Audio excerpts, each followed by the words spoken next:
Welcome to our weekly home buyer seminar. We get together every week and talk about buying your first home or your next home. I'm Bill Gross, and along with my friend and colleague, Patricia Castillo. And our good friend and colleague, Shannon Linder. How's it going, guys? We're doing great, man. Is it just me, or is like all of a sudden everybody's looking to buy or sell a house? Well, we're getting into that spring market, right? Even though it's raining and thundering and everything, but it's definitely picking up. I know you're busy, Bill. My phone is definitely ringing. I'm showing more property this week, and I can see the activity. It's definitely bubbling. There's buyers that are, just coming off the sidelines. They were waiting for a while, and I still hear some buzz from some of my clients that are, they're thinking, well, we're going to wait a little bit longer, see if the rates come down a little bit more. But that could be counterproductive because the prices, if you've noticed, have not come crashing down, right? They've maybe settled in some markets, but the prices are not really coming down. So if you're waiting, you may end up paying more money for the same house because more buyers are coming into the market right now. We're definitely seeing that uptick in buyer activity, mortgage applications, and a lot of multi-generational purchasing happening too. Yeah, I'm seeing that as well. Yeah, I mean, I had two contingent sales. I oftentimes meaning a buyer's going to buy a house, and then the seller of that house is buying another house. Right. Kind of daisy chains. And in my experience, unless you really know what you're doing, and most agents don't, they fall out, because the buyer of their house may not qualify or change their mind or whatever. And both closed. Mm-hmm. And I have sellers I've been talking to for a while, and they're all like, let's get started. Like, things are moving, happening right now. You just feel a different energy. Maybe it's just the weather, football season's over. I'm not sure what the distractions were, but I definitely feel on a personal level, yeah, I'm closing one tomorrow. I'm closing one a week from tomorrow, and I'm putting 6 listings in MLS when we're done with this call today. So things are busy. Shannon, how do you see mortgage applications? They're up. They're really. I saw a big uptick in the last 2 weeks for sure, and people are, like Patricia said, people are excited. People are, moving forward. I think whatever objections they had, they're slowly coming down. I mean, right now you can get a 5.125 for FHA going 740 FICO, and now you can still be in the high fives with conventional if you're at a good FICO score. So right. People are seeing that. People are reevaluating. They want to jump into the market. And yeah, I mean, again, like I think we said on the first or second Zoom of this year, any objections you had in the market, they're going away. They're going away. So whatever excuse you had, I don't know what other excuses you can come up with besides, like you said, I'm waiting for the market to completely crash, which I haven't seen too many people getting price reductions or things. I'm seeing a lot more of my agents when they're putting in offers, at list, offers, or, they're not coming in crazy with 10, 15K credits as they were before. Last year, I saw almost every offer that I came in with had some kind of credit tied to it. This year, I'm not seeing a lot of that right now. I don't know if sellers are just not open to it. Maybe there's more activity. Maybe you guys can talk about that, but I'm not seeing as many seller credits to the buyers as I did last year. I have two transactions that, come to mind. One is on the seller side where the buyer I thought was asking, kind of like buyers were, a few months ago, feeling the ropes and kind of being a little pushy, and they asked for a bunch of stuff, and my seller just said no. Like, you got a good deal on the house. We got under contract a month ago, and the market's probably gotten up a little bit since then, or certainly gotten a little tighter. And they took it and closed. And then another one where we're on the buyer side, and it's like a $2 million property, and we're asking for, I forget the amount, I want to say $29,000 of credit, and the seller said yes. Why? Because they're buying another house. And so they're afraid if we back out, then they're going to lose that house. And so I think if there's enough, energy, when the things are positive, when things are going, downhill, yes, momentum, things start to move a little easier, a little faster. I think that we're kind of unlocking that. I wanted to show a little bit rates over the last year now, they just have slowly come down. Yeah. This isn't a Fannie Mae acceptance rate. So you can get loans, as Shan said, what, 5.5 today or 5? Well, FHA where I'm at is 5.125. That's like the lowest that I have right now. That's just an indicator of the overall rates. But I wanted to show you what the last 10 years, because I think that we got used to unfairly high interest rates over the last 3-4 year period. I think the COVID, our economy changed fundamentally. And I think part of it is, policies, and part of it's, expectations. But if you look, rates have come down over the last year or so. Look where they were previously before the COVID period, meaning we had rates in the, 30-year fixed rates in the 2.5%, 3%. Now, was that because the Fed was printing money? Partially. Were they spending too much? Well, no, because when they started spending money is when the rates went up quite a bit. And so I think that now I'm not saying the rates are going to drop down to 3%, 4% tomorrow, but I'm saying as the economy works through the debt, our trade deficit's down, our budget deficit as a country is down, inflation costs are down, real wages are up. As those things work themselves out, there's fears about tariffs causing inflation. That doesn't seem to have happened. As all that kind of works through, I think we're going to go back onto more normal historic long-term trends. And so as a home buyer, if you can afford now, and we've said this over and over again, you get like a free redo. If you buy now when rates are in the 5s and they go down to 4, you can do a no-cost refinance and save money monthly. And that's why I think home buyers are smart. If you can, now you have to afford the property, but if you can afford it. Mm-hmm. And I just want to show one other graph actually before I leave there. I love these graphs. This is the applications, purchase applications. Notice rates came down and purchase applications coming up. Now, what you'll notice is, look how high purchase applications were back when rates were in the 4s. And then when rates went up, it crashed down. And so this is the number of people that should be buying houses but can't because they're affording it. But these people didn't buy then. So there's what's called pent-up demand. There's people who would have otherwise bought in their 20s, 30s, 40s, who didn't buy, who would like to have bought.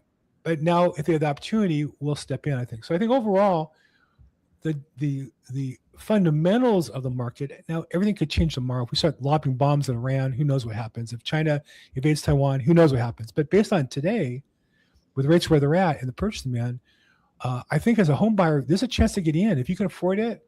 And hopefully, if historic norms happen again, you'll get a chance even to get a free pass on lower rates.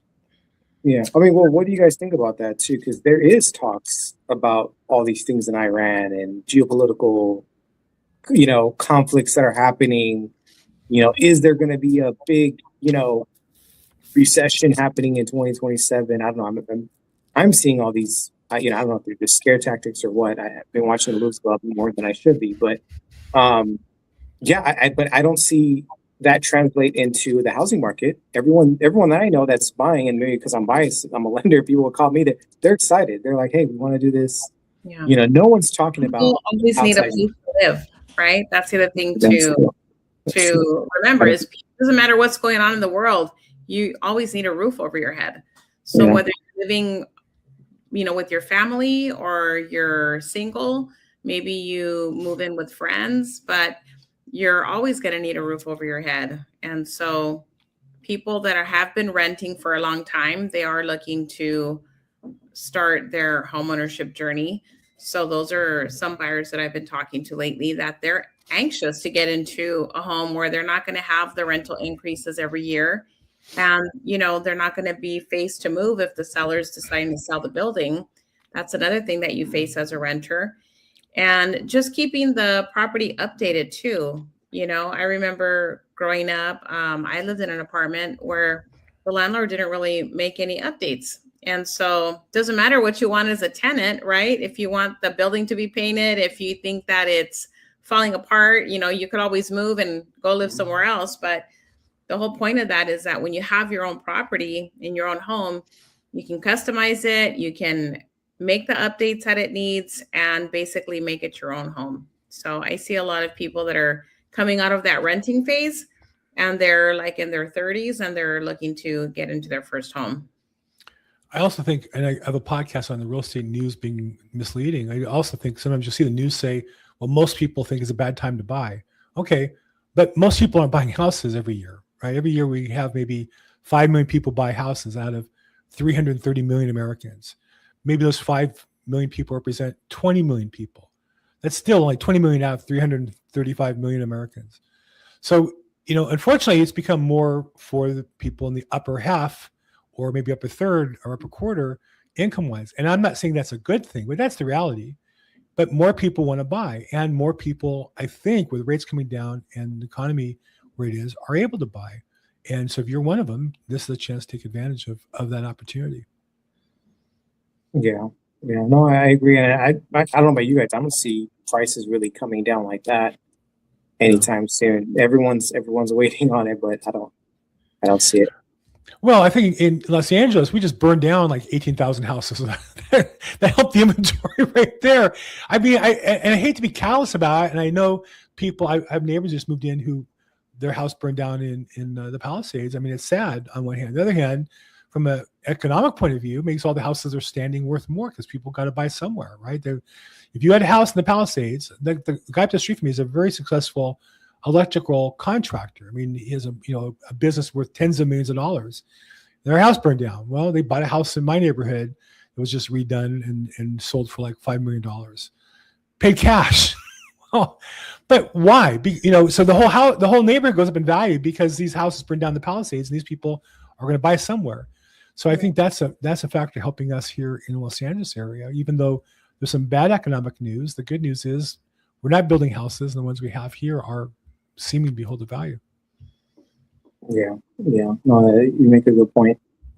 And for those of you out there, I'm actually now, Patricia talking about intergenerational. I'm getting a few applicants that are getting help from family in terms of gift funds and people that, or maybe they're pulling out money from their own house to help their kids buy something. I actually got 2 of those in the last 3 weeks of, again, they're in their late 20s, early 30s, and they have family members that are going to help them with the down payment. They just say, hey, qualify for the house, and we'll help you with the down payment, which is very nice. If you guys have family and parents that can do that, that is amazing. If you don't, again, there's the CalHAPA program that's coming out on the 24th.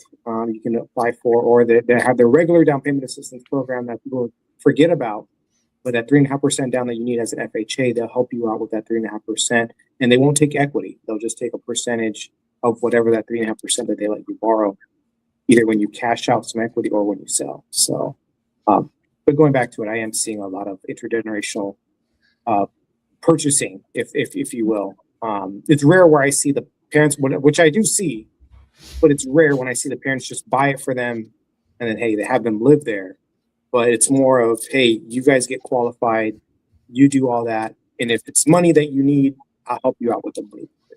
So, I live in an area with a lot of people my age buying houses for their kids and giving them to them. I said to my daughter, "Well, that's not going to happen." Sorry, honey, it's just not. We're not. Why not? Position. Why wouldn't you give your daughter? I'm just curious. I don't know. I don't have $2 million to buy him a house. I mean, it's as simple as that. There's a guy, the neighbor of ours who he's not the electrician up the street, Shannon. Yeah, exactly. I'm not. I'm a real estate broker who's providing for my family. I mean, the truth is, I don't feel embarrassed to say that. In that, I've done the best I can, take care of my family, and I paid for college, and I paid for a wedding, and left it debt free, and we help out, and whatever. You make different life choices. But I'm saying there are people literally who just bought a $2 million house for their kids. You can live in it. It'd be nice if I had $2 million. Would I do that? Maybe. That'd be kind of a fun way to live. But it's not going to happen. And it's interesting because my son-in-law came the other day because they're looking to buy a duplex with friends of theirs, and they're thinking they both have the same number of kids, same ages, they're best friends. Maybe they each buy it together. Of course, there's issues when you buy property with somebody who's not family members, so they're aware of that issue. And he said to me, well, we'd love to buy with you guys. This particular property, unfortunately, doesn't work because our next house has to be 1 story. My wife and I are a little older. But I said, wow, that'd be kind of an interesting idea, that because my wife, drives to their house to babysit the kids and such. If we were in the same building almost, it'd be even more convenient. So I can see why interfamily stuff is definitely on the horizon. Yeah, no, it makes sense. So maybe that could be a poll. I mean, do you want help with your wedding or with a house? I might just choose the house. I Right. would have. I offered my daughter that actually when she went to college. I said, Oh, you did? I'll Oh, give wow. you I'll give you three choices. We save the money for college. So I'll pay for college, or B, we'll take that money use for down payment on real estate, or C, we'll take that money and use it for you to fund a business if you want to go into business. Oh, And wow. she really wanted to go to college. So, that was a choice she made. But That'd be a great little poll. What would you have chosen, Bill, if you real were, estate. yeah. Yeah. But can I you just share think what would you have? education now is so devalued that, especially with technology now, you can learn anything so easily and get expertise so quickly. Experience is very valuable. I think she got jobs while she was in high school, while she was in college, and then when she graduated right away and learned a lot. And I think that's more valuable than anything she learned in school. But to have the money to buy real estate, I think would have been, would have made more sense. But whatever, it's not my life; it's her life, and my job is to give her the opportunity and values. No, yeah. Well, what about you, Patricia? What would you have chosen I would have if you were chosen Bill's daughter? real estate. Yep, Huh? I would have chosen real estate. Yeah. So I come from very humble beginnings. I've worked since I was 15. I've bought my own homes that I've lived in, sold them, and now I'm in Downey. I don't think I'll be moving again. But yeah, I've just always loved this business. I loved painting, remodeling homes, and making them my own. So, and then when I was ready for the next one, I would do the same thing. So it's something that I've always really enjoyed. That's awesome. That's awesome. I would have chosen the same thing. I would have chosen the same thing. Real estate, I think, is the best bet, the safest bet. And like you said, I have family members, who have computer science degrees and haven't had a job. I would say couldn't find a job the last 2 years, 2-3 years. It's been no job, living with family. Again, bachelor's in computer science. One of them has a master's, and nothing. There's nothing out there. And I mean, granted, I don't think the people skills are there too. I think they were just hedging all their chips on the computer science side of things, and they just don't have that hustle bustle. They have that mentality of jobs should be coming to me. Why am I going out to? So yeah, that probably could be another conversation. What's more valuable these days, real estate or degree? Because Right. sometimes these degrees, to get a degree, those prices are comparable. Yeah. There's a difference between the value of a degree and the value of the education, right? The education is very valuable, but the degree, I think what we've learned now is degrees really aren't worth much. They're very overvalued, and the people made tremendously bad decisions with huge student debt for degrees that just don't generate any value for them. It's really it's hard because they were taught. I was kind of taught that in a sense, and I also was taught. My biggest career mistake was I left sales and went into management. I did that for a few years, and got a nice salary, and I made more than I was making after a while, more than I was making as a salesperson. I would have made more as a salesperson had I stayed at it longer. But in my generation, managers were more prestigious than, say, salespeople. Well, salespeople are really entrepreneurs. I own a business. It's not like I'm a salesperson for some company. I run my own business. But again, I think that my generation was kind of seduced by position as well as degrees. And we're finding out now that the education is important, the skills are important, but the degree probably is not of any value. Yeah. Well, and I think for a period of time there was this boom in tech, right? And computer science, web design, graphics, graphic designing. But now with AI and the advancement of AI, I mean, you really have to incorporate that into your business so that you can use AI for your business, right? Not let it run you out of the business, but you actually have to incorporate it into your business so that you can streamline what you're doing in your business by using AI. It's funny you say that you bring up AI. I've been obsessed with it for the last 6 months. I pay for a few different models. I spend at least 30 minutes a day learning, playing with it, trying to understand it and develop my skills. Much like I see the internet, this is a chance to really upgrade and upcharge or uplink, what I'm doing. All the suggestions for real estate agents are about creating content and posting it. and which I think are important, but I think that's what we are supposed to do is the content should be us, not some AI.